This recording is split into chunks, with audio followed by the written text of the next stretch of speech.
done this about 12 times. She keeps barking. When you think about it, the very first online banking in the UK was a very limited amount in about 1982, I think. Cash machines weren't common. The very first cash machine, you could take money out, you could take £5 out, but it had no way of checking what was in your bank account. So the banks were obviously trying to limit the amount of money you could get out if you didn't have it in your account.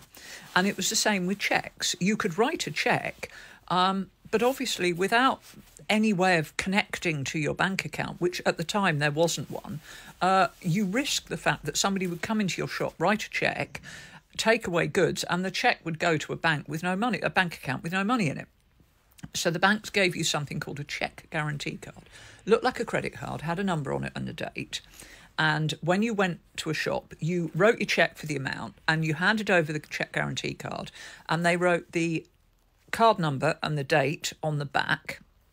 And when the bank got that, as long as it had that correct number on the back, they would guarantee to pay the money.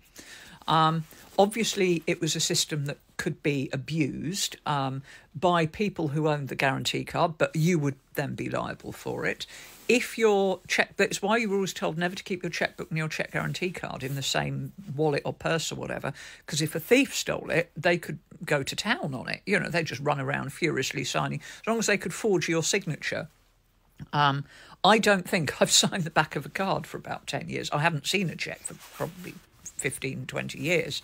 Haven't had one for that long. But anyway, yeah, I don't know how many of you have ever seen a cheque. Have you ever seen a cheque? It's a bit of paper. But anyway, but the point is you couldn't check it.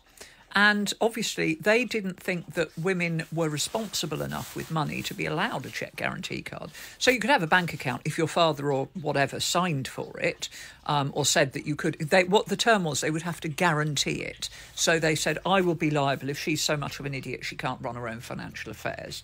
But they wouldn't give you a cheque guarantee card because, of course, you might run around buying shoes with money you didn't have. The pub would often cash them, because they'd know where you live and they'd know your old man. But other than that, yeah, that would have been what the problem was.